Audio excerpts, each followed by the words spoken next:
Assalamualaikum warahmatullahi wabarakatuh. Perkenalkan, nama saya Alifa Sabrina Putri dengan NPM 101. Di sini saya akan menjelaskan hasil PPT dari makalah yang berjudul Pentingnya Memahami Hakikat Manusia dalam Pendidikan untuk Pengembangan Karakter Siswa. Untuk memenuhi tugas mata kuliah Filsafat Pendidikan dengan dosen pengampu Dr. Jen Amorie MPD. Baik, yang pertama itu ada rumusan dan tujuan masalah. Ada beberapa poin di rumusan masalah. Poin yang pertama itu ada apa pengertian hakikat manusia dalam pendidikan dan pengertian karakter. Poin yang kedua itu ada bagaimana implikasi sifat dan hakikat manusia terhadap pendidikan. Poin yang ketiga itu ada apa saja tantangan memahami hakikat manusia dalam pendidikan untuk pengembangan karakter siswa. Poin yang terakhir itu ada bagaimana peran guru dalam memahami hakikat manusia dalam pendidikan untuk pengembangan karakter siswa. Selanjutnya ada tujuan masalah dari makalah.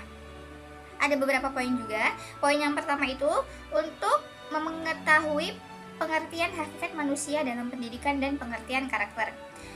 Poin yang kedua untuk mengetahui implikasi sifat dan hakikat manusia terhadap pendidikan. Poin yang ketiga ada untuk mengetahui tantangan memahami hakikat manusia dalam pendidikan untuk pengembangan karakter siswa.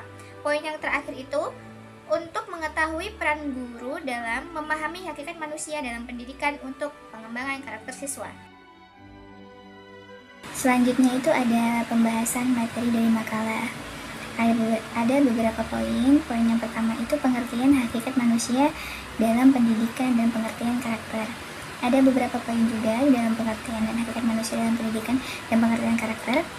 Yang A itu hakikat manusia dalam pendidikan, yang B itu manusia sebagai makhluk sosial, yang C itu manusia sebagai makhluk pembelajar, yang D itu membentuk karakter holistik.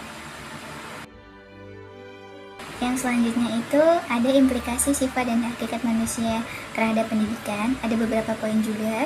Yang A itu pentingnya pendidikan holistik, yang B itu pengakuan keberagaman terhadap individu, yang C itu pengembangan karakter dan nilai norma, yang D itu peran guru sebagai fasilitator, yang E itu penggunaan teknologi dalam pendidikan, yang F itu pengembangan potensi kreatif dan inovatif. Yang selanjutnya ada tantangan memahami hakikat manusia dalam pendidikan untuk pengembangan karakter siswa. Ada beberapa poin juga. Yang A itu keberagaman siswa, yang B itu keterbatasan kompetensi pendidikan, yang C itu fokus berlebih pada potensi akademik, yang D itu lingkungan yang tidak mendukung. Yang selanjutnya ada peran guru dalam memahami hakikat manusia dalam pendidikan untuk mengembangkan karakter siswa.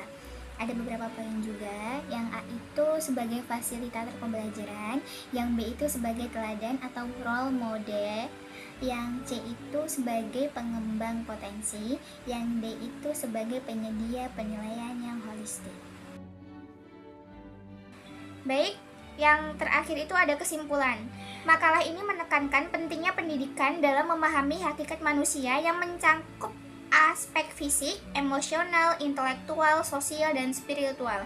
Pendidikan holistik diperlukan untuk menciptakan individu yang seimbang secara intelektual dan moral, serta mampu berkontribusi positif terhadap masyarakat.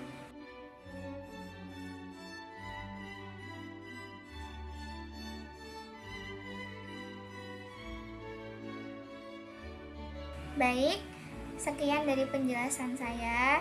Jika ada kurangnya, saya minta maaf, kepada Allah saya mohon ampun. Saya akhiri, wabillahi taufiq wal hidayah. Wassalamualaikum warahmatullahi wabarakatuh.